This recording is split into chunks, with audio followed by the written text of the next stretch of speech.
सिंधी भाषा विकास परिषद सदा जिए अमर रहे। राष्ट्रीय सिंधी भाषा विकास परिषद हरदम फले फूले। सिंधी भाषा साहित्य जो प्रचार थिए, साहित्यकारन जो गो सत्कार थिए। नई पीढ़ी जा सिंधी जुआन तरक्की कन, पंहिंजी कौम देश जो नालो रोशन कन। सिंधियुनि जा सुंदर सपना साकार थियन, सिंधु घाटीअ जा वारिस बेदार थियन। रोशन आईंदे जी पीड़ पकी रखजे, हर सिंधी तालीम वठी लाइक बणजे। सिंधी भाषा विकास परिषद सदा जिए अमर रहे। राष्ट्रीय सिंधी भाषा विकास परिषद हरदम फले फूले। अमर रहे, अमर रहे, सिंधी भाषा अमर रहे। अमर रहे, अमर रहे, विकास परिषद अमर रहे। अमर रहे, अमर रहे, अमर रहे।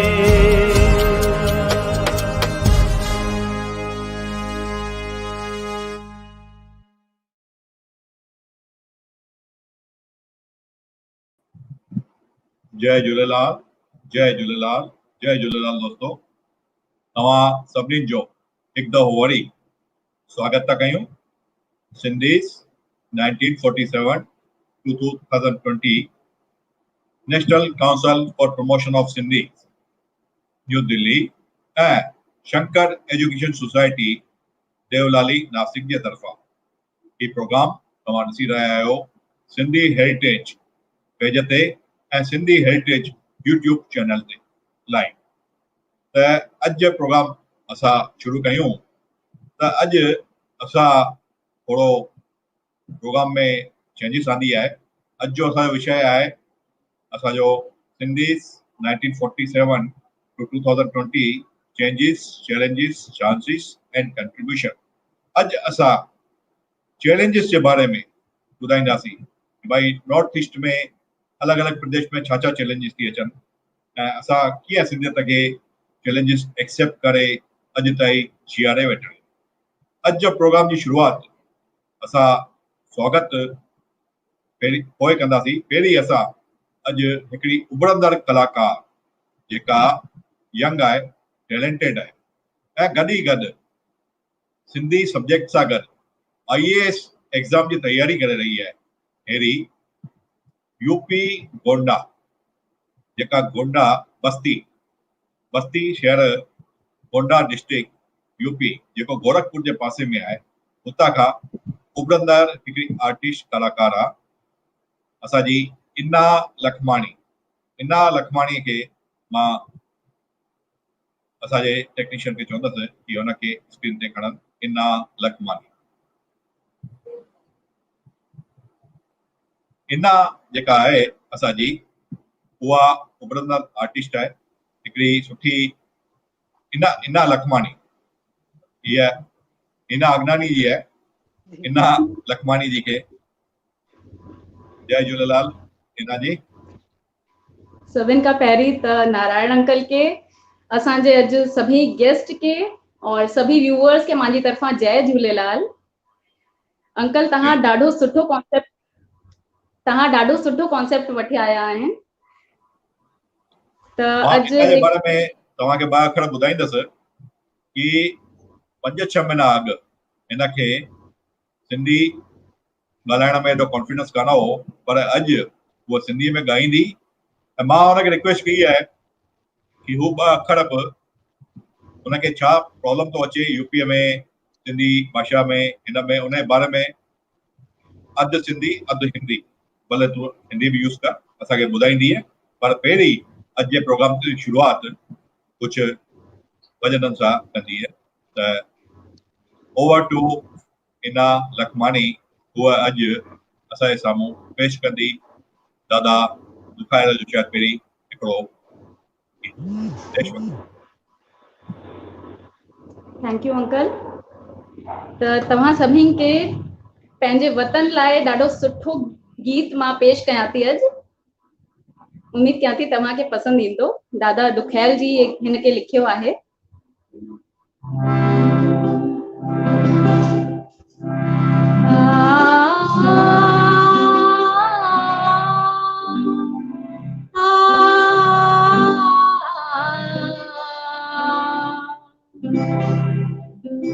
कुर्बान ते वतन का करया जो तन बदन कुर्बान ते वतन का करया जो तन बदन ही मुंहिंजो वतन मुंहिंजो वतन मुंहिंजो वतन ही मुंहिंजो वतन मुंहिंजो वतन मुंहिंजो वतन मिसरीअ खां मिठेड़ो माखीअ खां मिठेड़ो मिसरीअ खां मिठेड़ो माखीअ खां मिठेड़ो कुर्बान ते वतन त करया पंहिंजो तन बदन कुर्बान ते वतन त करया पंहिंजो तन बदन मुंहिंजो वतन मुंहिंजो वतन मुंहिंजो वतन ही मुंहिंजो वतन मुंहिंजो वतन मुंहिंजो वतन मिठड़े वतन खां रखी की भी न वारा मिठड़े वतन खां रखी की भी न वारा जेके हुजे मिठे वरी कीन बचारा जेके हुजे मिठे वरी कीन बचारा दिल में हमेशा शाल रहे देश जी लगन दिल में हमेशा शाल रहे देश जी लगन ये मुंहिंजो वतन मुंहिंजो वतन मुंहिंजो वतन हे मुंहिंजो वतन मुंहिंजो वतन मुंहिंजो वतन मिसरीअ खां मिठेड़ो माखीअ खां मिठेड़ो मिसरीअ खां मिठेड़ो माखीअ खां मिठेड़ो कुर्बान ते वतन त करया पंहिंजो तन बदन कुर्बान ते वतन त करया पंहिंजो तन बदन ही मुंहिंजो वतन मुंहिंजो वतन मुंहिंजो वतन ही मुंहिंजो वतन मुंहिंजो वतन मुंहिंजो वतन जे चाह खत्म का त वतन शाद ॾिसां जे चाह खत्म क्या त वतन शाद ॾिसां आज़ाद ॾिसां सदा आबाद ॾिसां आज़ाद ॾिसां सदा आबाद ॾिसां मस्ती अनी में आहे तो खायल जी दिल मगन मस्ती अनी में आहे तो खायल जी दिल मगन ही मुंहिंजो वतन मुंहिंजो वतन मुंहिंजो वतन ही मुंहिंजो वतन मुंहिंजो वतन मुंहिंजो वतन मिसरीअ खां मिठेड़ो माखीअ खां मिठेड़ो मिसरीअ खां मिठेड़ो माखीअ खां मिठेड़ो कुर्बान ते वतन त करया पंहिंजो तन बदन कुर्बान ते वतन त करया पंहिंजो तन बदन मुंहिंजो वतन मुंहिंजो वतन मुंहिंजो वतन हे मुंहिंजो वतन मुंहिंजो वतन मुंहिंजो वतन हे मुंहिंजो वतन मुंहिंजो वतन मुंहिंजो वतन। Thank U everyone. वाह वाह वाह ही मुंहिंजो वतन मुंहिंजो वतन मुंहिंजो वतन 1947 खां अॻु बि ही वतन मुंहिंजो हो अॼु 2020 में बि ही वतन मुंहिंजो आहे ऐं हिन खां पोइ ईंदड़ 5000 साल बि ही वतन मुंहिंजो ई रहंदो। असां सिंधियुनि खे केतिरा ॼणा चवंदा आहिनि तव्हां पाकिस्तान खां आया आहियो न न असां पाकिस्तान खां कान आया आहियूं इहा ॻाल्हि सभु मित्रो असांजा नोट कंदा असां अखंड भारत मां खंडित भारत में आयासीं। पाकिस्तान जो जनम त 14 अगस्त 1947 में थियो ऐं भारत त अजर अमर आहे जंहिंजो जनम कॾहिं थियो उहो कंहिंखे ख़बर ई कान्हे। असांजो त भारत आद जुगाद सच माना परंपरा खां वठी भारत आहे त जंहिंजो जनम थियो आहे उनजी मृत्यु पक थींदी। त सभिनीनि खे ख़बर आहे 24 अगस्त 1947 में जनम कंहिंजो थियो हो त उनजी मृत्यु बि निश्चित आहे। असांखे सिंध बि ज़रूरु वापसि मिलंदी। इज़राइल 700 सालनि जी लड़ाई खां पोइ इज़राइल वापसि वरितो त असांखे त अञा 73 साल थिया आहिनि। त असांखे निराश थियण जी ज़रूरत कान्हे। ही मुंहिंजो वतन आहे, ही मुंहिंजो वतन आहे, ही मुंहिंजो वतन आहे। हीना जी तव्हांखे मां वरी थोरी देरि खां पोइ सॾु कंदसि। ओॾी महिल तव्हां हिकिड़ो ॿियो गीत ऐं थोरो डिस्कशन कंदासीं तव्हां सां। तव्हां लिंक छॾे करे वञिजो न। अॼु तव्हां असांजा महिमान आहियो, तव्हां असां सां गॾु ई रहिजो। त मां अॻियां जी कार्यवाही अॼु जी शुरू थो कयां। तव्हां लिंक छॾे करे न। मां पहिरीं रिक्वेस्ट कंदुसि हिन शो जा अॼु जा ऑर्गेनाइज़र शंकर एजुकेशन सोसाइटी जा श्री रतन चावला जी खे। श्री रतन चावला जी जय झूलेलाल। ऐं हुन सां गॾु मां रिक्वेस्ट कंदुसि NCPSL जा एग्जीक्यूटिव कमेटी जा मेंबर डॉक्टर अजीत मनियाल जी ऐं असांजे विच में जय झूलेलाल हरिओम। जय झूलेलाल। हरिओम। जय झूलेलाल।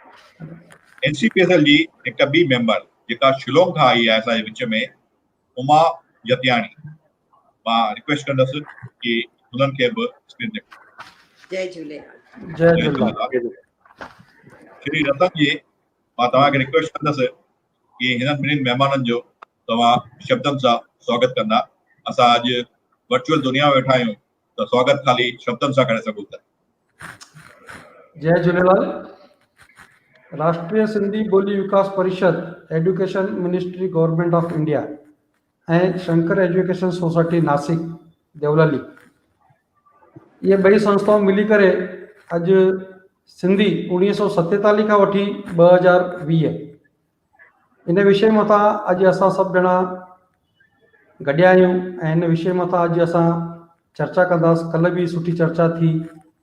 चांसिस, चैलेंजिस, चेंजिस ऐं कंट्रीब्यूशन, इन्हनि विषय मथां सॼो डिस्कशन थींदो। असां पाकिस्तान मां हिते आयासीं, माना अखंड भारत मां पंहिंजे भारत जे अंदरि आयासीं त सभिनि खां पहिरियों जेकी असांखे चेंज थी, असांजी ॿोली चेंज थी वई। असां सिंध जे अंदरि सिर्फ़ु सिंधी ॻाल्हाईंदा हुआसीं। असांखे हितां जूं हज़ारियूं भाषाऊं, जेको राजस्थान हुयो, जेको पंजाब हुयो, जेको महाराष्ट्र आयो, जेको UP, MP, बिहार जी असांजी दीदी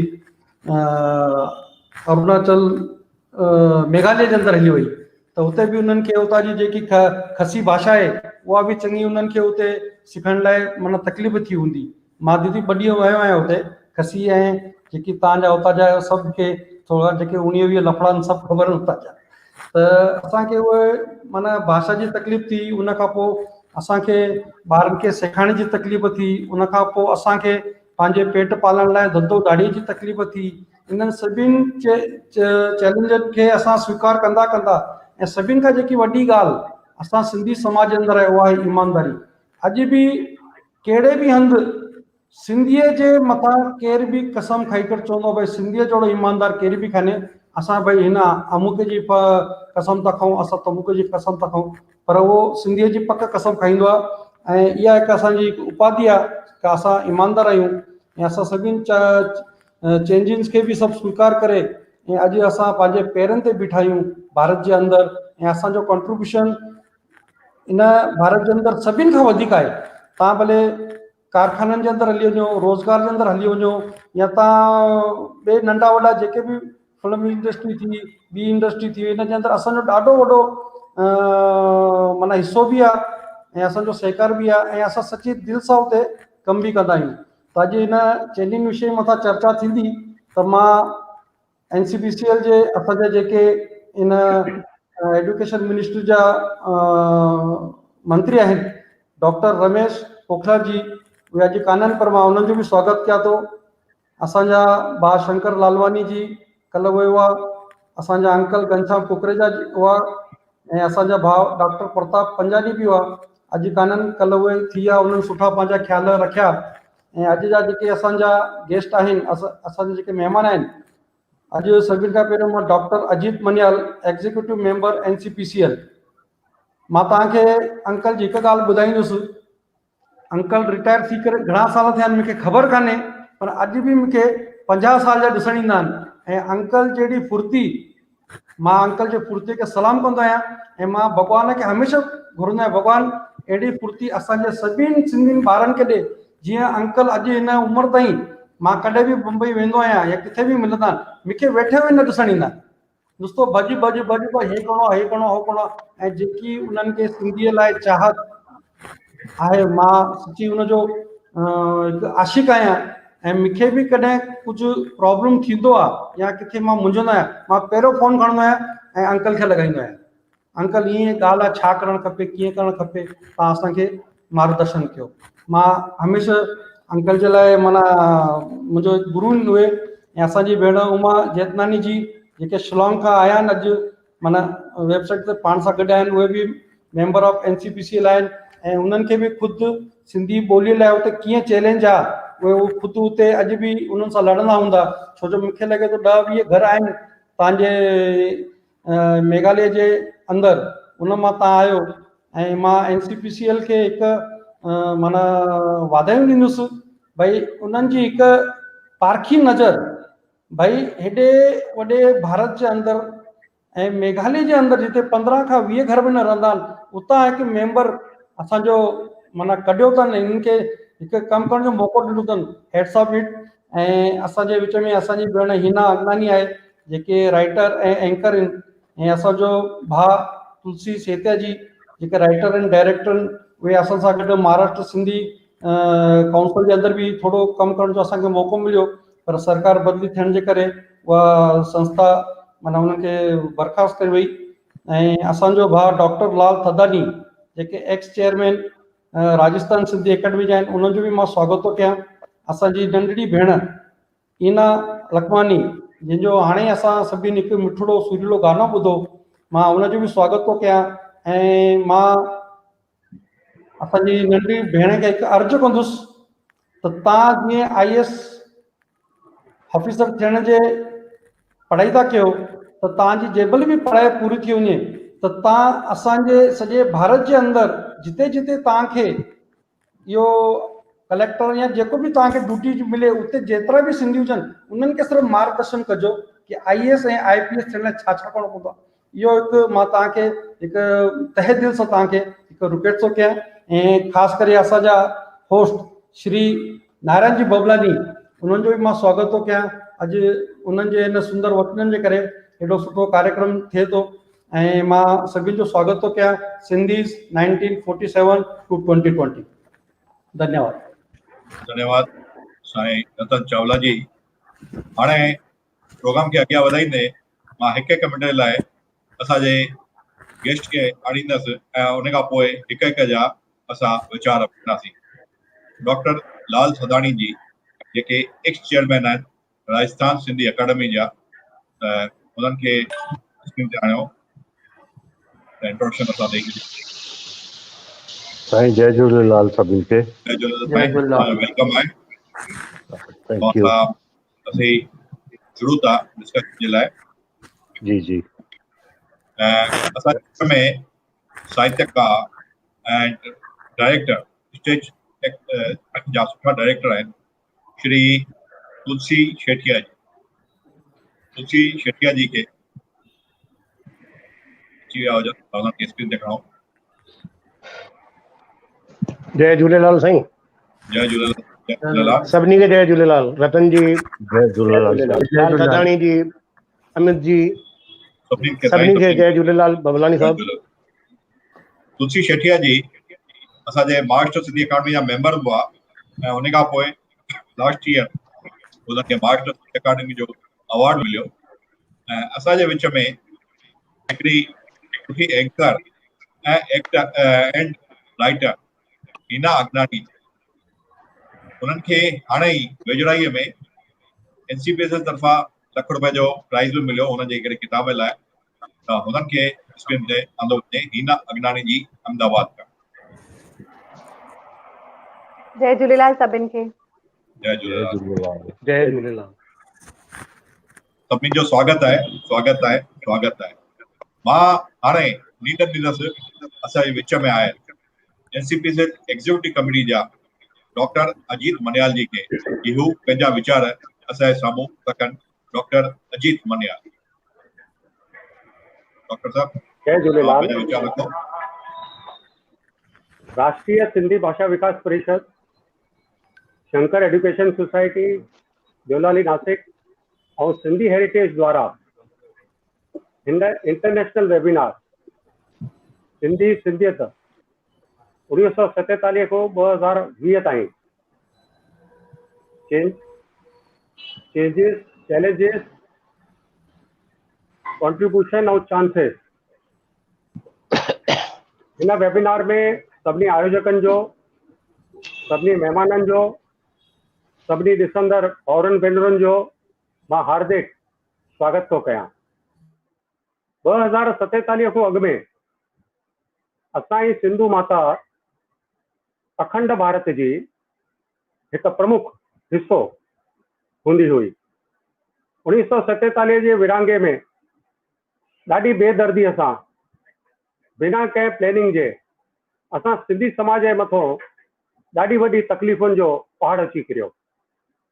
असां घर धंधा छॾे, घर बंगला, दरबारूं, स्कूल, कॉलेज सभु छॾे करे पंहिंजे सिंधियत लाइ, पंहिंजे हिंदू धर्म खे बचाइण लाइ अखंड भारत जे स्वरूप में वरी हिन भारत में सॼे हिंदुस्तान में पखिरी वियासीं। एॾियूं तकलीफ़ूं शायदि जूस खे बि कॾहिं न आयूं हूंदियूं जेतिरियूं तकलीफ़ूं 1947-48 में सिंधी समाज खे मिलियूं। असां इहे फेस कयूंसीं। राजा दाहिर सेन खां पोइ सिंधी समाज ते हमेशह आगाह थींदा रहिया और 1947 में बि जॾहिं आगाह थियो असां पंहिंजी हिमत न हारीसीं। छो? असां सभिनी सिंधियुनि माताउनि जे गर्भ मां जनम वरितो आहे। सिंधु माता हमेशह सिंधियुनि खे प्रोत्साहन ॾींदी आई आहे। असां में इनबिल्ट, जीअं अभिमन्यु में इनबिल्ट ताक़त हुई, जन्म खां ई तॾहिं हुनखे संस्कृति संस्कार मिलिया हुया, तीअं असांजे सिंधी समाज खे बि जन्म खां अॻु में खां ई असांखे मिलंदा आया आहिनि।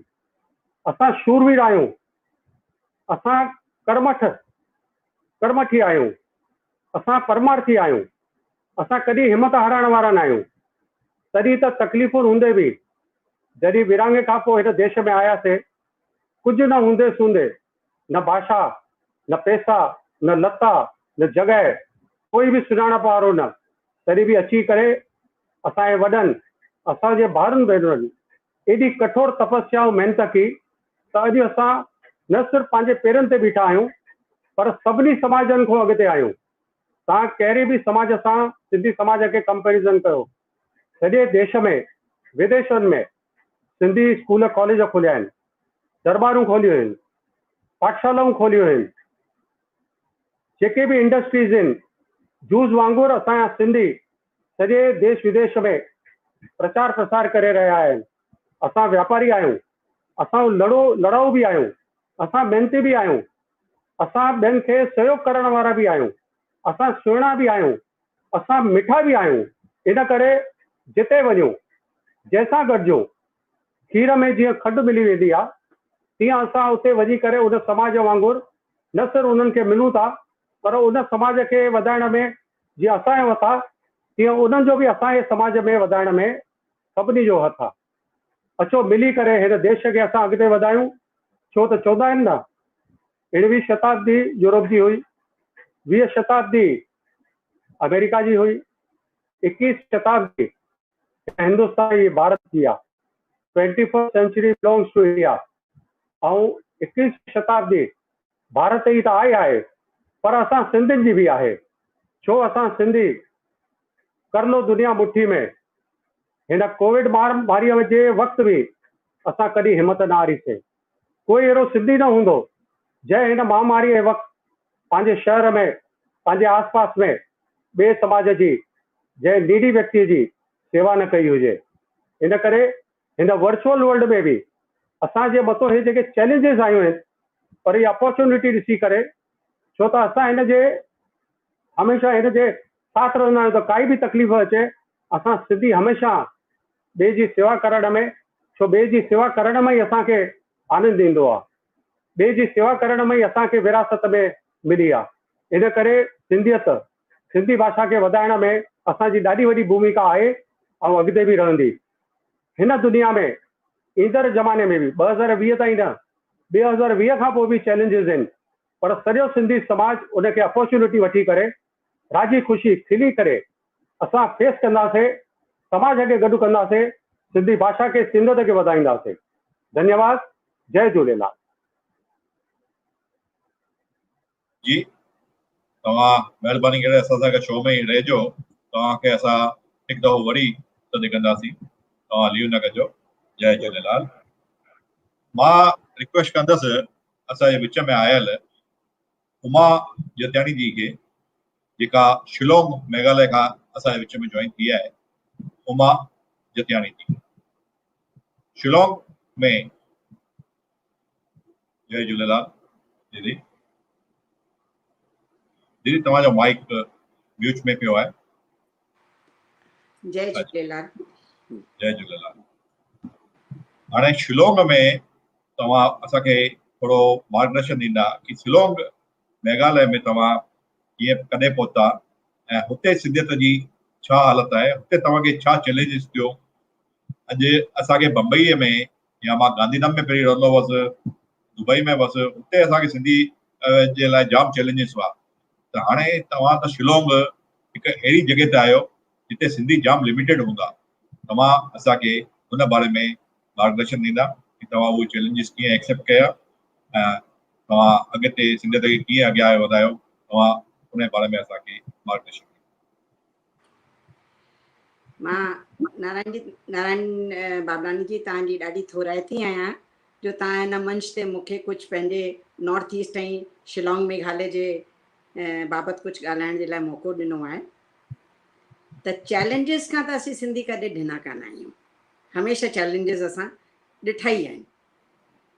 विषय त ई तमामु वॾो आहे, 1947 खां 2020 ताईं विषय तमामु वॾो आहे, पर मां तमामु थोरे टाइम में, ऐं जेके अजीत जी चई चुका आहिनि या कल्ह जेके चई विया असांजा वरिष्ठगण, उन्हनि खे हिकु पासीरो रखी करे मां तमामु शॉर्ट में तव्हांखे ॿुधाईंदसि कि असां कीअं कीअं कहिड़ा कहिड़ा चैलेंजिस वरिता। पर मां उन खां पहिरीं हिकिड़ी ॻाल्हि चवणु शुरू कंदसि, जेको सभु चवनि था कि असीं पाकिस्तान मां लड़जी आयासीं, हिंदुस्तान में आयासीं। त असीं हिंदुस्तान में लड़जी कान आयासीं, असीं हिंदुस्तानी हुआसीं, भारतीय हुआसीं, जेको तव्हां ॻाल्हि चई मूंखे ॾाढी वणी। ॿी ॻाल्हि, विरहांगो असांजे लाइ कॾहिं थियो ई कान हो। विरहांगो त पंजाब ऐं बंगाल जो थियो हो, असांजी त सिंध सॼी खसिजी वई हुई।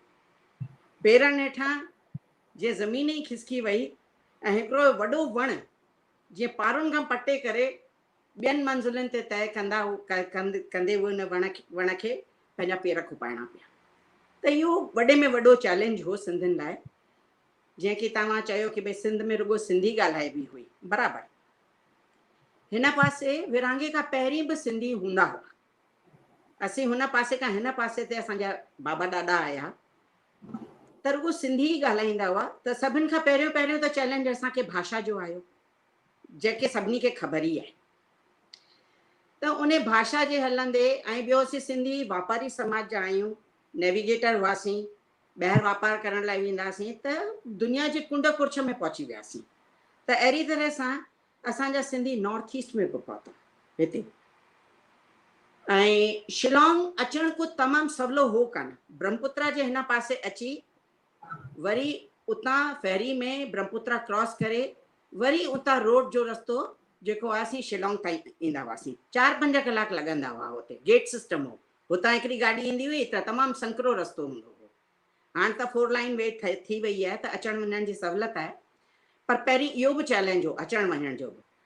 पर कुझु सिंधी असांजा 7 परिवार जेके आहिनि से हिते विरहांगे खां पहिरीं हुआ। जॾहिं विरहांगो थियो त हुननि पंहिंजनि मिटनि माइटनि खे, दोस्तनि यारनि खे ॾाढो साथ ॾिनो ऐं उन्हनि खे केटर कयूं, उन्हनि खे नौकरियूं ॾिनऊं, उन्हनि खे अझा ॾिनऊं ऐं हू सभु हिते आया, किन फेरी कई, नंढा मोटा जेको बि माना उन्हनि खे कमु मिलियो सिंधियुनि कयो। अॼु उहे एतिरे सुठे अॻिणे औचिते ते पहुची विया आहिनि जो तमामु आफ़रीन ॾियण वारी ॻाल्हि आहे।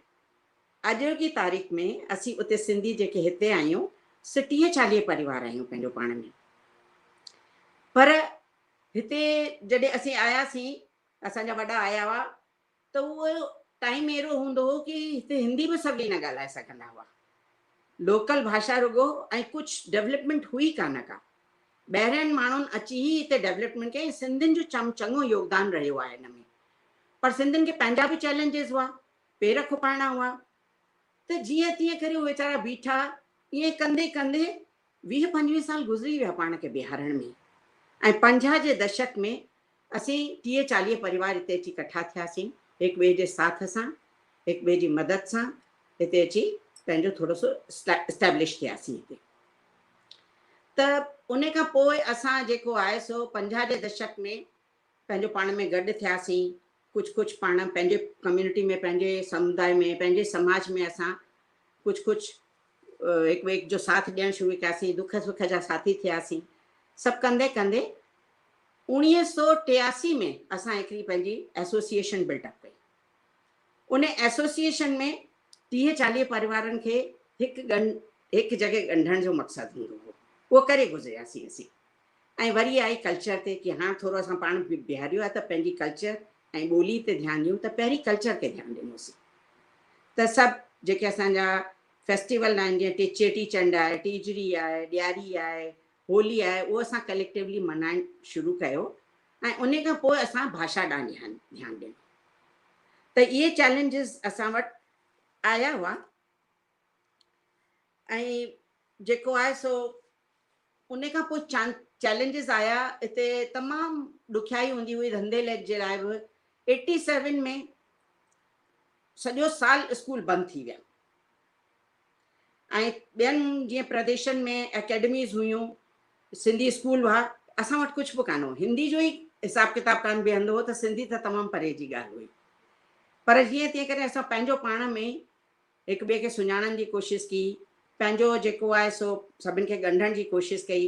ऐं आहिस्ते आहिस्ते कंदे कंदे अॼु 2020 में असीं जेको आहे सो हिकु सुठे हिकिड़े वॾे परिवार वांगुरु हिकिड़े पाण सां गॾु रहंदा आहियूं ऐं घणेई कुझु कंदा आहियूं। ऐं कंहिंखे सिंधी सेखारियूं। सभु जेके मर्द हुआ, छोकिरा हुआ, उहे बिज़नेस में ई पाण खे ऐं लोकल भाषाऊं सिखण में उन में फोकस थी वियो। ॿार असांजा 87 में स्कूल बंदि थी विया त ॿाहिरि विया हली, त सिंधी कंहिंखे सेखारिजे। आहिस्ते आहिस्ते जॾहिं हाणे सॼियूं हालतूं जेके आहिनि सो थोरियूं सुधरण लॻियूं, त असां हिते सिंधी जे मथां ज़ोर ॾिनो। चेटीचंड असीं प्योरली सिंधी में कंदा आहियूं।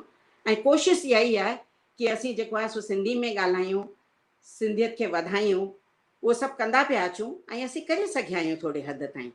हींअर ऑनलाइन सिंधी क्लासिस असां हलाया। ऐं ऑनलाइन छा मतिलबु व्हाट्सएप ते मोकिले करे, छोकी ॿारनि जा एग्ज़ाम हुआ त पंहिंजे लेखे ॿार पंहिंजे टाइम सां ॾिसंदा कंदा। उन जी असां हिकिड़ी वर्चुअल मीटिंग बि कई। वरी हिकिड़ी रिपोर्टिंग मीटिंग अञा थियणी आहे आर्तवार जे ॾींहुं, हिन आर्तवार ते। त उन में मूं रिस्पॉन्स सुठो ॾिठो आहे। ॿार सुठी तरह सां हुन में कोशिशि कनि पिया। ऐं सभिनि खां वॾी ॻाल्हि हिते आहे कि असांजो जेके 40 परिवार आहिनि, उहो बिल्कुलु हिक ॿिए जो साथ ॾेई पिया हलूं असीं। इहा हिकिड़ी तमामु वॾी ॻाल्हि आहे असांजे लाइ। ऐं हिन खां पोइ जेको पेंडेमिक आहे, इहो बि हिकिड़ो चैलेंज आयो आहे। विच में एजिटेशन थींदा आहिनि ट्राइबल नॉन ट्राइबल जा, उहे चैलेंजिस बि असां बर्दाश्त कया आहिनि बिज़नेस जे हलंदे। त डिस्टर्बेंस विच में जॾहिं कुझु मुद्दो खणी वेहंदा आहियूं सिंधियत जे लाइ, त कुझु न कुझु ॿियो मुद्दो साम्हूं अची वेंदो आहे प्रदेश जो। त उन्हनि खे पार कंदे कंदे साईं उन खां पोइ जेको आहे चांसिस असांखे मिलिया। NCPSL ऐं VSSS ऐं ॿियनि ऑर्गेनाइज़ेशन असांजे स्टेट में पायो वेधो। ऐं मां नॉमिनेटेड मेंबर आहियां NCPSL जी। VSS जी मां 6 स्टेट्स जी जेका आहे असां प्रेसिडेंट आहियां। पर सवाल इहो आहे कि 6 स्टेट में असां जॾहिं सर्वे कयो, चाहे असां RSS जे थ्रू कयो, चाहे कीअं बि कयो, त हिकु बि सिंधी कान्हे। कुझु ट्रांसफर थी ईंदा आहिनि, पर एतिरो रिमोट एरिया आहे कि माना साल जे अंदरि जेकर हुननि जो टेन्योर 20 साल जो 5 साल जो हूंदो बि आहे, त उहे साल में ई भॼी वेंदा आहिनि। हितां रही कान सघंदा आहिनि। हिते भाषा जो, खाइण पाइण जो घणेई कुझु उन्हनि खे डिफरेंसिस लॻंदा आहिनि, त निकिरी वेंदा आहिनि। ऐं शाम जल्दी थी वेंदी आहे हिते। ऐं लाइफ हिते जेका नाइट लाइफ जेका ॿिया घणनि माण्हुनि खे पसंदि ईंदी हूंदी, हिते कान्हे का। त ईअं कंदे कंदे जेको आहे सो असीं जेको आहे सो लेकिन हाणे असीं जेको आहे चङी तरह सां हिन शइ खे ध्यानु ॾियूं पिया। Excuse me. त NCPSL हिननि जॾहिं पायो विधो त असांजी थोरी मिनिस्ट्री में ऐं थोरो माण्हुनि जे विच में पहचान बि थी। 15 अगस्त ते बंदि करे छॾींदा हुआ, उहो सिंधियुनि ऐं ॿियनि कम्यूनिटियुनि मिली उनखे वाधारो ॾिनो। वरी असां 15 अगस्त खोलीसीं। यूनिवर्सिटी में असां पंहिंजा कुझु प्रोग्राम कयासीं, वॾा वॾा कॉन्क्लेव कयासीं, सभु कयोसीं। त हाणे आहिस्ते आहिस्ते जेको आहे सो सिंधियुनि खे सभु माण्हू सुञाणनि बि लॻा आहिनि। भले असीं 40 परिवार आहियूं, पर असांजी हिकिड़ी पहचान मिनिस्ट्री में, चाहे ॿियनि ज़ातनि में, चाहे यूनिवर्सिटी में आहे। हींअर हाणे हिकिड़ी कोशिशि ॿी बि आहे कि सिंधी जो कुझु न कुझु त रखूं। हिते जी नॉर्थ ईस्टर्न हिल्स यूनिवर्सिटी आहे, उन में रखूं। ऐं किथे बि सिंधी आहिनि कान, मेघालय में बि रुॻो शिलोंग में असीं 30-40 ई परिवार आहियूं, जो हिकु परिवार वांगुरु असीं हलूं पिया। कोशिशि इहा ई आहे कि सिंधियत असांजी वधंदी रहे। तव्हां सुठी इंफॉर्मेशन असांखे ॾिनी कि मेघालय शिलोंग में बि 40 परिवार ऐं टोटल 80 खनि परिवार हिननि 6 सिस्टर्स में रहनि था। गुवाहाटी में त चङी फैमिलियूं आहिनि, मां सम्झा थो 7 सिस्टर जेके चवंदा आहियूं त हा उते 200-300 फैमिलियूं आहिनि। एंड माना 7 सिस्टर्स असां सभिनी सिंधियुनि खे नीड ॾींदासीं कि हिन कोरोना काल खां पोइ वधीक में वधीक घुमनि, आउट ऑफ इंडिया था वञो, तंहिंखां लोकल फॉर वोकल। असां लोकल अपनायूं। असां 7 सिस्टर में तव्हांखे स्विट्जरलैंड वञण जी ज़रूरत कान्हे। तव्हां अगरि मेघालय शिलोंग पासे आसाम पासे विया, उते एॾा कुदरती नज़ारा आहिनि, तव्हां उन्हनि खे ॾिसी करे तव्हां दंग रहिजी वेंदा।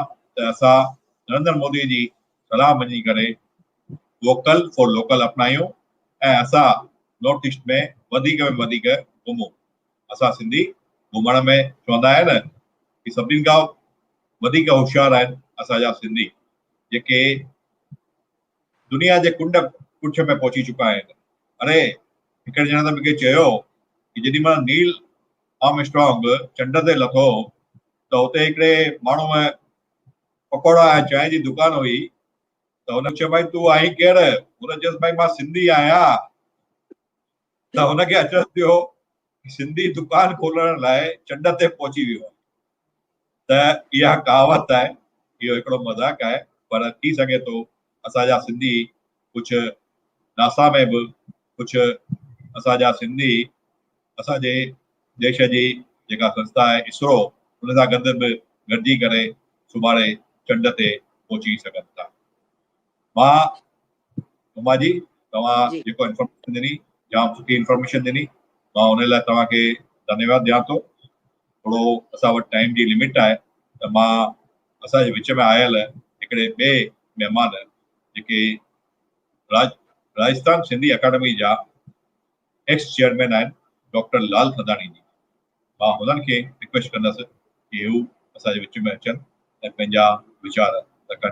डॉक्टर लाल थदाणी, तव्हां बि असां सां गॾु ई रहिजो, तव्हांखे मां वरी सॾु थो कयां।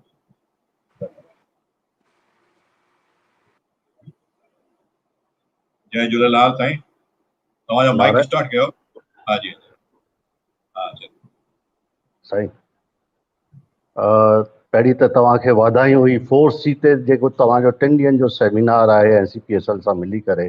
निश्चित रूप सां इन सां व्यूअर्स खे ऐं इन जी जेका पब्लिसिटी थींदी उन सां ज़रूरु जन जागरूकता ईंदी। 1947 खां वठी हेसि ताईं 70 साल थी विया आहिनि, असांजे साम्हूं उहे ई चैलेंजिस आहिनि। पर सभिनि खां वॾो चैलेंज मां अॼु ॻाल्हाईंदुमि कोविड में जेके medium to low class families, Covid इन करे कोरोना में, छाकाणि जो मां डॉक्टर आहियां ऐं राजस्थान में कोरोना ॾिठो आहे ऐं मां उनखे कंट्रोल करे रहियो आहियां, पब्लिक हेल्थ एक्सपर्ट आहियां। मुंहिंजे सिंधी समाज जे व्हाट्सअप में मुंहिंजी हिकिड़ी भेण जेका सिंधी स्कूल में कमु कंदी हुई, टीचर हुई, 6000 पघार मिलंदी हुअसि, विडो, यंग विडो। उनजी डॉटर जी एजुकेशन फ्री कराईसीं, पर असांखे ख़्याल बि कोन रहियो त भई राशन पाणी असीं ॿियनि हंधि त पहुचायूं पिया था गैर सिंधियुनि में, पर असांजा अहिड़ा घणा सिंधी भाउर भेनरूं आहिनि जेके मीडियम टू लो, छाकाणि सिंधी कॾहिं किथे हथु कोन फैलाईंदो आहे। त मां 2 ॾींहं ताईं व्हाट्सअप इन करे कोन ॾिसी सघियमि, मूंखे अल्टीमेटली फ़ोन कई, चई भैया मुझे शर्म आ रही है लेकिन मुझे ये प्रॉब्लम हो रही है कि हम बाहर निकल नहीं सकते और घर में राशन नहीं है। सचमुच मुंहिंजे अखियुनि में ॻोढ़ा अची विया।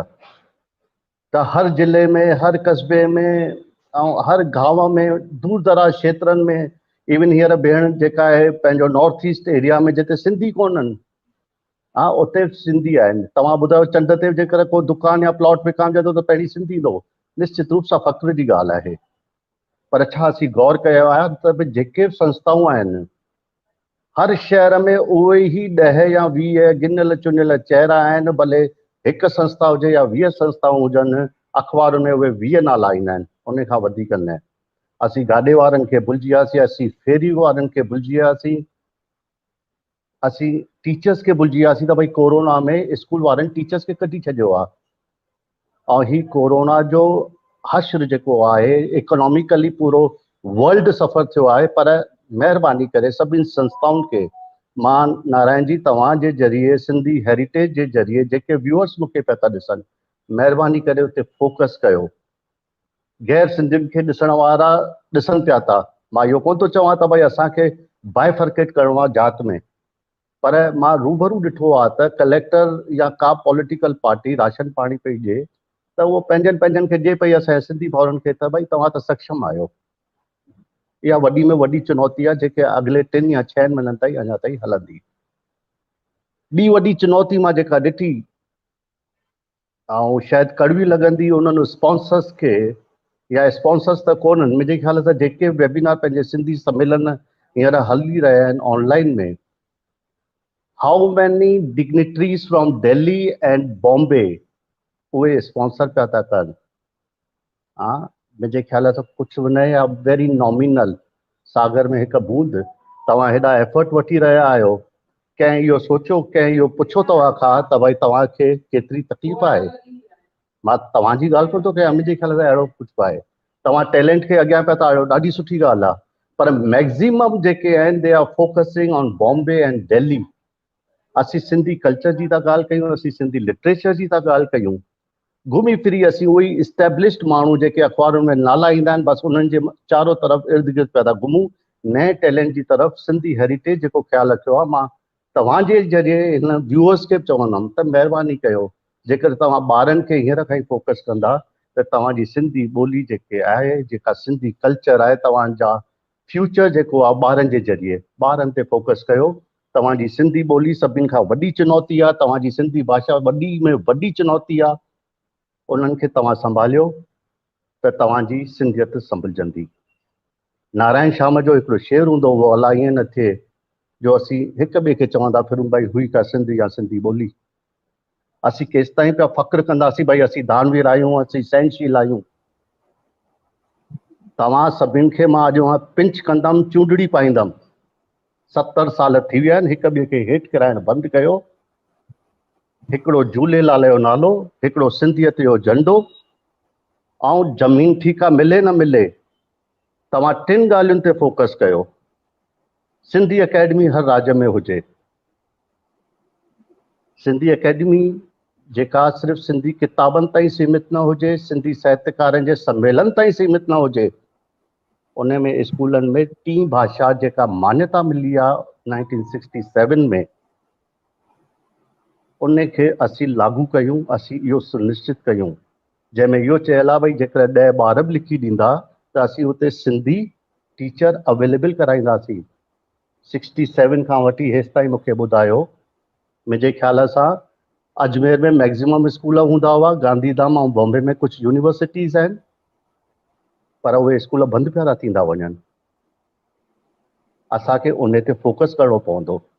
मां ॿी ॻाल्हि ते पिंच करणु चाहींदुमि, उन्हनि माण्हुनि खे जेके हिकिड़े ॾींहुं चेटीचंड जे ॾींहुं अरबे खरबे रुपया ख़र्च था करे वठनि वार सिंधी वार ते,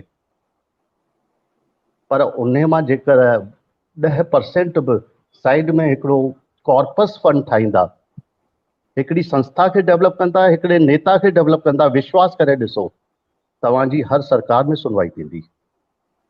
पर मुसीबत इहा आहे जो अॼु बि असीं संस्थाउनि में बटियल आहियूं, अॼु बि असीं सिर्फ़ु झूलेलाल लाइ तव्हांजे हिकिड़े प्रोग्राम में हिकिड़ी बेबी आहे, ॾाढी मुंहिंजे 3 या 4 साल जी बेबीअ चई, मुंहिंजी अम्मा त संत निरंकार, मुंहिंजो बाबा जेको आहे राधा स्वामी।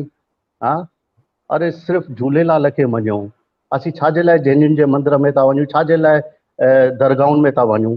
हर कंहिं हंधि झूलेलाल मंदिर आहे। तव्हां उते हिकिड़ो ॾींहुं मुकमल कयो, उन हिक ॾींहं ते तव्हां झूलेलाल खे यादि कयो ऐं इन बहाने तव्हां लोकल समस्याउनि जो निवारण हथो हथ कंदा हलो। सभिनि खां वधीक इहे चुनौतियूं आहिनि। रोटी कपिड़ा मकान ताईं केसि ताईं पिया भॼंदासीं। असीं यहूदी क़ौम कोन्हियूं, लड़ाकू क़ौम कोन्हियूं। असांखे हाणे लड़णो पवंदो। तव्हां पंहिंजी हिस्ट्री ॾिसो, छा हेमू कलाणीअ जो बलिदान जेको आहे कंहिं रूप में भगत सिंह या सहदेव राजगुरु खां घटि हुओ? 17.5 साल जी उमिरि में हिकिड़ो नौजवान शहीद थियो आहे पंहिंजे हिंदुस्तान जे लाइ, ऐं उनजी हिस्ट्री किथे आहे? सिर्फ़ु असां सिंधियुनि खे ख़बर आहे। उहो ई राजकुमार हिराणी करोड़े रुपया पियो ख़र्च करे, उहो ई GPCP या पंहिंजो टिप्स वारो, छा असां में कलाकार कोन्हनि?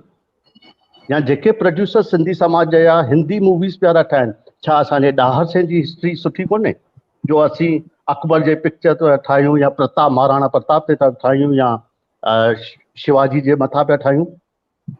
सिंधी जेकर हेमू कलाणीअ ते हिंदीअ में ठाहींदा त ॿिए समाज वारा बि जुड़ी पवंदा असां सां गॾु।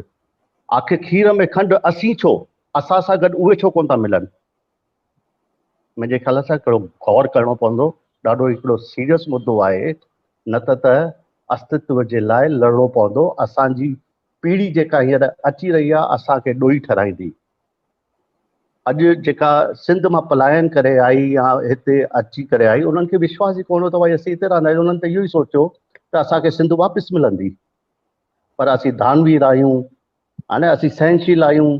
उन ज़माने में किन फ़ैसिलो कयो हूंदो, भई ठीकु आहे असीं हिते था ज़मीन ठाहियूं। गांधीधाम वारो असांजो भाऊ प्रताप दास वीचारो उन ई सोच सां ठाहियो। छा थियो उनजो हश्र? त हिक ॿिए खे न करायो, हिक ॿिए खे सहयोग ॾियो। मां वरी आह्वान कंदुमि त अचो सिंधी भाउरो भेनरो, हिक ॿिए जे हथ में ॾियूं पंहिंजो हथु। सिंधियत वास्ते हुजे हिकु ई सॾु, असीं सिंधी सदाईं गॾु सदाईं गॾु। इन भावना सां असीं सभु हिकिड़े प्लेटफॉर्म ते, हिकिड़े नेता ते, हिकिड़े झंडे जे ऐं हिकिड़े ई आवाज़ ते भई सिंधियत क़ाइमु दायम रहे। सिंधु संस्कृति ऐं सभ्यता जो संरक्षण संवर्धन तव्हांजे हथ में आहे। महिरबानी, शुक्रिया। असां सिंधी सदाई गॾु, ही सुठो संदेश डॉक्टर लाल थदाणी ॾिनो। मां हाणे असांजे विच में सॾु कंदुसि हीना अगनानी, जेका हिकु सुठी राइटर, हिकु सुठी एंकर ऐं गॾु ई गॾु उहा हिकु सुठी साहित्यकार बि आहे। हुननि खे वेझड़ाईअ में ई NCPCL जे तरफ़ां 1 लख रुपया प्राइज़ बि मिलियो हो। त मां हीना अगनानी खे आणींदसि। हुन सां गॾु मां रिक्वेस्ट कंदसि, जय झूलेलाल। जय झूलेलाल। हाणे मां रिक्वेस्ट कंदसि असांजे विच में हिकु ॿियो साहित्यकार ऐं डायरेक्टर तुलसी शेठिया जी, जेके नागपुर खां आहिनि। उन्हनि खे बि मां स्क्रीन ते आणण जे लाइ रिक्वेस्ट कंदसि। श्री तुलसी शेठिया जी। जय झूलेलाल। जय झूलेलाल। जय झूलेलाल। मां हाणे हिननि ॿिन्हिनि खे रिक्वेस्ट कंदसि कि लेडीज़ फर्स्ट, कीअं त असांजे भारत में सभ्यता आहे, त पहिरीं हिना जी बराबर शॉर्ट में थोरो अॼु असांखे टाइम लिमिट आहे, 8:05 असांखे अॼु प्रोग्राम पूरो करणो आहे, छोकी हिन टेक्नीशियन खे ॿिए प्रोग्राम में वञिणो आहे। हुते बि NCPCL जो ॿियो प्रोग्राम आहे। त शॉर्ट में पहिरीं हिना जी ऐं पोइ तुलसी जी पंहिंजा वीचार रखनि। उन खां पोइ वरी अगरि टाइम बचंदो त असां हिना खे सॾु कंदासीं, उहा 1 मिंट में पंहिंजो वीचार रखनि। जी, हिना, ओवर टू हिना अगनानी। धन्यवाद श्री नारायण बाबलानी जी। NCPCL ऐं शंकर एजुकेशन सोसाइटी वारनि जी मां थोराई थी आहियां। NCPCL जा डॉक्टर अजीत मनियाल जी ऐं डॉक्टर प्रताप पिंजाणी, जिन जा मां लख थोरा मञा थी जो हू वर्चुअल नमूने हिन बैठक जो इंतज़ाम करे रहिया आहिनि। विरहाङे खां अॻु सिंधु हिकु देश तौरु लिखियो वेंदो हो। सिंधु नदीअ जे किनारे ते असांजी सिंधु संस्कृति उतरी। असां मोहन जे दड़े जा वारिस आहियूं, जंहिंजी खोटाई कंदे असांजी संस्कृति उन वक़्त खां वठी केतिरी न उछलियल हुई उहो दुनिया अंदरि साबित थियल आहे। असांखे पंहिंजी शाहूकार विरासत ते नाज़ आहे। हा, 1947 में हिकु वॾी इतिहासिक घटना घटी जंहिंजो तमामु घणो असरु असांजे वजूद ते पियो। भारत में असां ख़ासि करे महाराष्ट्र, गुजरात, मध्य प्रदेश, राजस्थान ऐं दहलीअ में पखिड़िजी वियासीं। मूंखे इन ॻाल्हि जो पिणु फ़ख़ुरु आहे त असां एतिरनि मुश्किलातुनि में पिणु पाण खे साबित कयो आहे। असीं हाणे पुरुषार्थी ऐं धर्मार्थी क़ौम करे सुञाता वेंदा आहियूं। सिंधी क़ौम वापारी क़ौम तौरु पंहिंजी ख़ासि हिकु सुञाणप ॿियनि क़ौमुनि साम्हूं छॾी आहे। सिंधी धुरांदेशी ऐं विद्वान क़ौम आहे। हर खेत्र में हू पंहिंजा कीमा खोड़े रही आहे। हाणे जीअं त सिंधी ॿोलीअ में ऐं असांजी संस्कृतीअ में जेके बदलाव आया उन जे बारे में कल्ह असां चर्चा खे ॿुधोसीं। हाणे अॼु जो विषय आहे चेंजिस, असांजे साम्हूं कहिड़ा ललकार आया उन ते असां चर्चा कंदासीं। हिन वक़्तु असांजे साम्हूं तमामु घणा चैलेंजिस आहिनि जिन खे मां 10 पॉइंट्स में विरायो आहे। पोशाक, वीचारधारा, वहिंवार ऐं ॿोली। हिकु हिकु करे मां हर हिकु मसइले ते अचणु चाहींदसि। जीअं त टाइम जो तक़ाज़ा आहे त थोरो मां हींअर फास्ट वञी रही आहियां। हींअर असां जेकॾहिं गौर वीचार कयूं त इहे मसइला जेके आहिनि उहे तमामु घणा गहरा मसइला आहिनि। जीअं त असां जुदा जुदा हंधनि ते विछड़जी वियासीं। हिकु चवणी आहे, जहिड़ो देश तहिड़ो देश। असां जिते बि रहियासीं उतां जे कल्चर खे, उतां जे पोशाक खे, उतां जे वहिंवार खे पाण में ओतियोसीं, यानी अपनायोसीं। इन जो ख़ासि कारण इहो आहे त असीं ॿियनि क़ौमनि खे इहो अहसासु ॾियारण जी कोशिशि कईसीं त असीं तव्हांजा ई पंहिंजा सॼण आहियूं, को धारिया कोन आहियूं। इन कोशिश में असां जिते जिते रहियासीं उतां जी भाषा अपनाईसीं ऐं पंहिंजी भाषा ऐं ॿोलीअ खे दरकिनार कयोसीं। ॿियनि जी सकाफ़त खे अपनायोसीं, पंहिंजी संस्कृतीअ खे विसारियोसीं। पोशाक जी ॻाल्हि कयूं त वेस्टर्नाइज़ेशन जे दौर में असां पंहिंजी ख़ासि पोशाक खे छॾे ॾिनो आहे ऐं ॿियो जीअं आम माण्हू वेस पाइनि था उन वांगुरु ई असांजी बि हिकु कॉमन ड्रेस थी चुकी आहे। पर असांखे हाणे सुजाॻ थियण जी ज़रूरत आहे। असांखे ॾिणनि ते, वारनि ते, विर्तनि ते घुर्जे त सिंधी पोशाक खे अहमियत ॾियूं। टीजड़ी, ॾियारी, थदड़ी, सगड़ा वग़ैरह जेके ख़ासि ॾिण आहिनि उन्हनि ॾिणनि में सिंधियत जो उगाव ॾींदड़ सिंधी पोशाक पाइणु घुरिजे। हाणे त हूअं बि लेडीज़ पोशाक में प्लाज़ो जो फैशन आहे, जेको सिंधी निज पोशाक सुथण जो ई त रूप आहे। उहो अहसासु असां पंहिंजी न्यू जनरेशन खे ॾियारियूं। सिंधी लिबास खे सुञाणप इन अहमियत सां ई मिलंदी। झूलेलाल साईं जो चालीहो हुजे, चेटीचंड हुजे, अहिड़नि ॾिणनि वारनि ते सिंधी टोपी, कुर्तो, पजामो वग़ैरह पाए करे सिंधियत मल्हाइणु घुरिजे। चेटीचंड त अॻु में नुंहरूं ससु ऐं सहुरनि खे पेरे पवंदियूं हुयूं। घर में कड़ाओ ठहंदो हो, झूलेलाल साईं जो अखो पाईंदा हुआ। त इहे रीतियूं रस्मूं जेके आहिनि उहे वापसि वहिंवार में अचणु घुरिजनि। बहिराणो कढणु घुरिजे। सिंधी नाच ऐं गाना ॻाए घर घर में मौज मचाइणु घुरिजे। जीअं नई टहीअ खे असांजी रिवायत जी ख़बर पवे, उन्हनि खे अहसासु थिए त असांजी तहज़ीब केतिरी न शाहूकार आहे। भारत में अचण खां पोइ इहा हिकु ॻाल्हि सुठी थी आहे जो हर सिंधी इष्टदेव झूलेलाल खे मञे थो ऐं पंजड़ा ॻाए थो। इष्टदेव झूलेलाल असांजी सुञाणप बणिजी चुका आहिनि।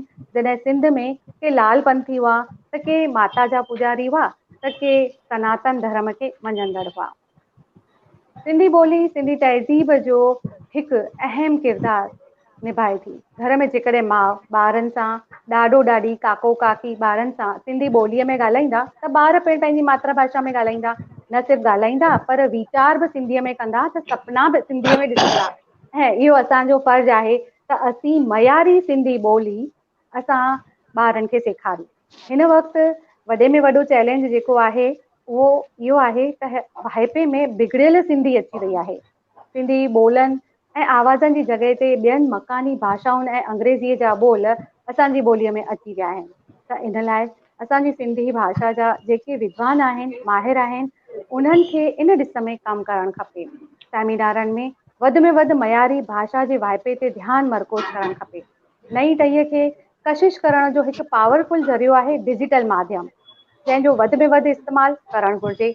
अॼु जेकॾहिं असां नज़र फेरियूं था त सोशल मीडिया ते चाहे हिंदी फिल्मुनि में, वेब सीरीज़ में ऐं केतिरा ई जेके ॿिया बि मीडिया आहिनि उन्हनि में सिंधी नौजवान ऐं नौजवानड़ियूं नज़र अचनि थियूं। त उनजो मतिलबु आहे त असां वटि हर क़िस्म जो टैलेंट आहे।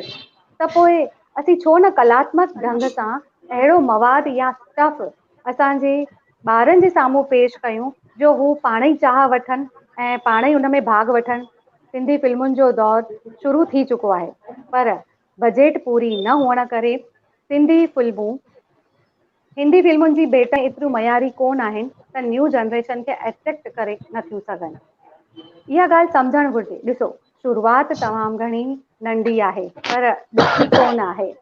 चमत्कार त कोन थींदो, कोशिशि त करणी पवंदी। नई जनरेशन खे सिंधी संस्कृतीअ जे बारे में को ज्ञान कोन आहे त पोइ हुननि खे कुझु विञाइण जो अहसासु कीअं थींदो। इन लाइ वॾी पीढ़ीअ खे घुरिजे त हू नई टहीअ खे तुरी पूरी करे जाइ ॾियनि, वॾनि वॾनि सेमिनारनि में प्रोग्रामनि में खेनि मौक़ो ॾियनि ऐं तॾहिं त हुननि खे बि फ़ख़ुरु थींदो त हू सिंधी बि ॻाल्हाईंदा, सिंधी पढ़ंदा बि ऐं सिंधी लिखंदा बि। नई टहीअ जी इन्वॉल्वमेंट 100% कोन थींदी तेसि ताईं सिंधियत खे बचाइण जा वीचार सिर्फ़ु पननि ते ई रहिजी वेंदा। जेके बि सेमिनार थियनि था उन्हनि जो टीवीकरण थियणु खपे, डिजिटल माध्यम ते उन्हनि खे ॾेखारणु खपे त सिंधी ॿोलीअ जो वाइपो बि वधंदो। अॼु जे युग जी घुर आहे जीअं त NCPSL ऐं सिंधी हेरिटेज जहिड़ियूं संस्थाऊं आहिनि इन जी शुरूआति करे छॾी आहे, जेका हिकु सुठी शुरूआति आहे। नई टहीअ खे सिंधी तहज़ीब, सिंधी भाषा ऐं पंहिंजी सिंधी सकाफ़त खां वाक़ुफ़ु कराइण लाइ ज़रूरी आहे त हिकु तहज़ीबी शहर अॾिजे या सिंधी सभ्यता सां तालुक़ रखंदड़ हिकु मर्कज़ बर्पा कजे जिते मोहन जे दड़े सां लागू अहवाल हुजे, सिंधी हिंदुनि जी पूरी तवारीख़ हुजे, सिंधी यूनिवर्सिटी, सिंधी म्यूज़ियम हुजे, सिंधी लाइब्रेरी हुजे। हिते इहे चवण में को हर्ज कोन आहे त सॼी दुनिया जी सिंधियुनि जो मसइलो हिकु ई आहे त पोइ यकमुश्त थी करे इन जो हल ॻोल्हणु घुरिजे। विदेश में रहंदड़ सिंधियुनि जी ॻाल्हि कयूं था त उते पाण पंहिंजी सिंधी संस्कृति ऐं ॿोलीअ सां हुब ऐं मुहबत वधीक आहे। ख़ासि त्योहारनि ते चङनि वॾनि मुल्कनि में रहंदड़ विदेशी सिंधी सिंधियत जा मेला लॻाइनि था छो जो हू सम्झी चुका आहिनि त पंहिंजी ॿोलीअ में, पंहिंजी संस्कृतीअ में जेको सुकून मिले थो उहो ॿी कंहिं बि भाषा में, ॿी कंहिं संस्कृति में कोन आहे। श्री वासदेव मोही जी हिकु स्लोगन आहे जेको मां हींअर आख़िर में चवणु चाहींदसि, अंग्रेजी भाषा मूंखे रोज़ी रोटी ॾिए थी, इन करे मां उनखे सिखां थो। हिंदी ॿोली राष्ट्रीय ॿोली आहे जेका मूंखे राष्ट्र सां ॻंढे थी ऐं सिंधी ॿोली मां इन करे सिखां थो, इन करे ॻाल्हायां थो जो उहा मुंहिंजी मातृभाषा आहे। त छो न अहिड़ो माहौल बर्पा कयूं जो सिंधी ॿार जिनखे सिंधी ॻाल्हाइण नथी अचे उन्हनि खे ऑटोमेटिक शर्म अचे कि भई मूंखे सिंधी ॿोली नथी अचे त हू सिखण जे लाइ कोशिशि कंदो।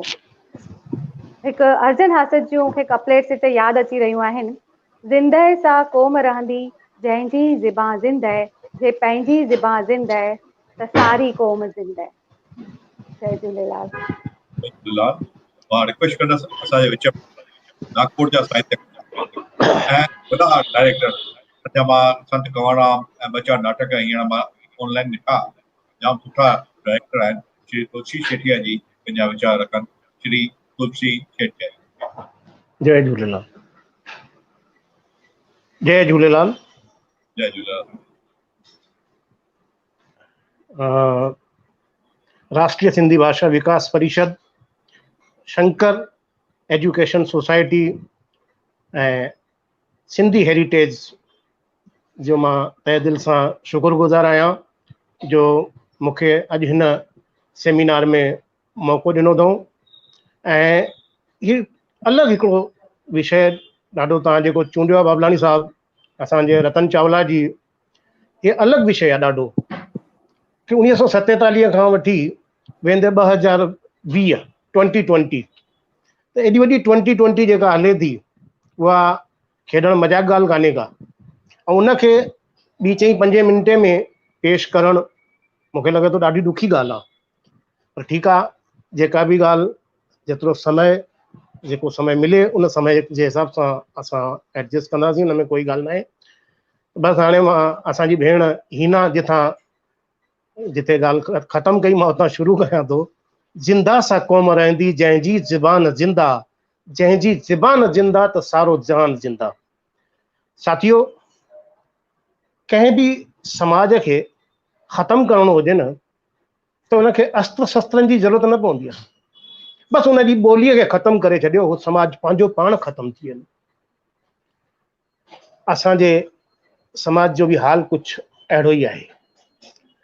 1947 जी ॻाल्हि खां शुरू कयूं त 1947 में विरहाङो थियो ऐं असां रोजी रोटी जे चकर में लॻी वियासीं। असांजा जेके बुज़ुर्ग हुया उन्हनि पंहिंजो जेका जफ़ाकशी कई रोजी रोटीअ लाइ, त इन जफ़ाकशीअ में उन्हनि जो सिंधियत, सिंधी संस्कृति, सिंधी ॿोली ऐं इहो सभु कुझु पुठिते रहिजी वियो। पर उहो सभु छॾामिजी रहंदी वई ऐं उनखां पोइ असां जुदा जुदा प्रांतनि में हली वियासीं त उतां जी मकानी ॿोली असां ॻाल्हाइणु शुरू करे छॾीसीं। इन जो बि असांजी ॿोलीअ ते ॾाढो वॾो असरु पियो। इन जदोजहद में हलंदे दादा सदा हयात दादा राम पंजवाणी साहब, गोविंद माली साहब ऐं भगवंत सिंधियुनि जी लता मंगेशकर करे चई वई, कोयल चई वई। उन्हनि गीत संगीत जे ज़रिए सिंधी ॿोलीअ खे, सिंधियत खे साम्हूं आणण जी कोशिशि कई ऐं ॾाढो वॾो चैलेंज खणी करे हलिया कि भई असां इन ॻाल्हि खे अॻिते वधायूं था। ॾाढी ॾुखियो कमु हुयो उन महिल। उन वक़्तु उन्हनि इन ॻाल्हि खे अॻिते वधायो ऐं दोस्तो उन वक़्तु अमर शहीद संत कंवरराम साहिब जन जा मेला बि लॻंदा हुया ऐं उन्हनि मेलनि में वञी करे माण्हुनि खे वञी करे सिंधी ॿोली लाइ ॿुधाइणु, उमर मारूई ॿुधाइणु, सिंधी संस्कृति ॿुधाइणु, सिंधी सभ्यता ॿुधाइण जो कमु, सिंधी ॿोलीअ जो प्रचार करण जो कमु असांजे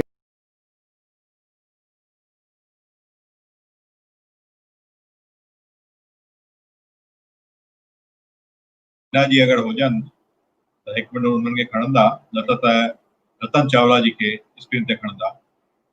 ऐं अगरि कनेक्शन हुनजो रीस्टोर थी वियो हुजे त भले तव्हां तुलसी जी खे खणंदा। श्री रतन चावला जी।